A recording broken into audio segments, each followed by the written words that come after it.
ঝালকাঠিতে বাড়ছে সমবায় সমিতি নামে প্রতারণা। জেলা সমবায় কার্যালয় থেকে নিবন্ধন নিয়ে সমিতির ব্যানারে পরিচালনা করছে ব্যাংকিং কার্যক্রম। ব্যাংকের চেয়ে বেশি মুনাফার লোভ দেখিয়ে গ্রাহকদের কাছ থেকে নেওয়া হচ্ছে কোটি কোটি টাকা। এর মধ্যে কয়েক হাজার গ্রাহকের শেষ সঞ্চয়টুকু হাতিয়ে পালিয়েছে 15টি সমবায় সমিতির অসাধু কর্মকর্তারা। ঝালকাঠি প্রতিনিধি HM নাসির উদ্দিনের পাঠানো রিপোর্ট জানাচ্ছেন জাহিদুল আলম। ঝালকাঠি সদর উপজেলায় কার্যক্রম বন্ধ করে পালিয়ে গেছে শিকড় সঞ্চয় ও ঋণদান সমবায় সমিতি।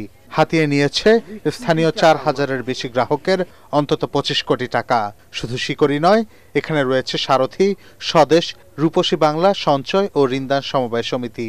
তারাও নিয়ে গেছে গ্রামের সহজ সরল গ্রাহকদের প্রায় 1.25 কোটি টাকা। এমনিভাবে পার্শ্ববর্তী ভীমরুলি বাজারে রয়েছে 7টি, 110 কাঠিতে 2টি, শহর কলেজ মোড় ও পূর্ব চাঁদকাঠিতে 1টি করে সমবায় সমিতি। জেলার প্রতিটি গ্রামগঞ্জ হাট বাজারে এই সংখ্যা 500-র কাছাকাছি। স্থানীয়রা বলছেন, এসব প্রতিষ্ঠানের বেশিরভাগের মূল ব্যবসায়ী হলো অর্থ লুটপাট।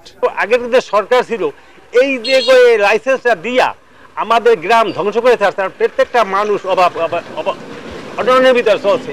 মুনাফা দেবে, কেউ কেউ জমি বিক্রি করছে, কেউ কেউ চাকরির টাকা পাইছে। এক লোকে শুনছি যে 17 না 18 লক্ষ টাকা রাখছে, রিটায়ার্ডে যে টাকাটা পাইছে সেই টাকাটা তো সে কান্নাকাটি করতেছে।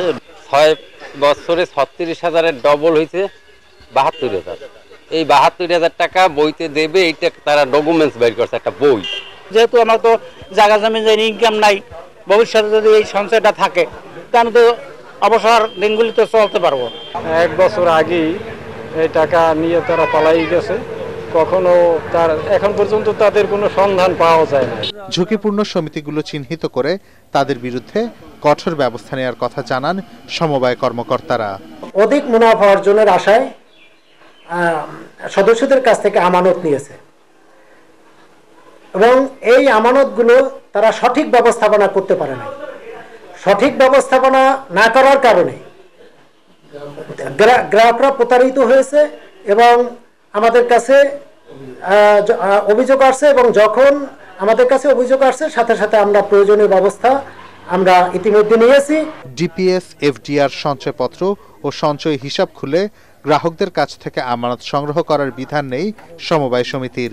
তবে এসব নিয়ম নীতির তোয়াক্কা না করেই কার্যক্রম পরিচালনা করছে ঝালকাঠির অধিকাংশ সমিতি।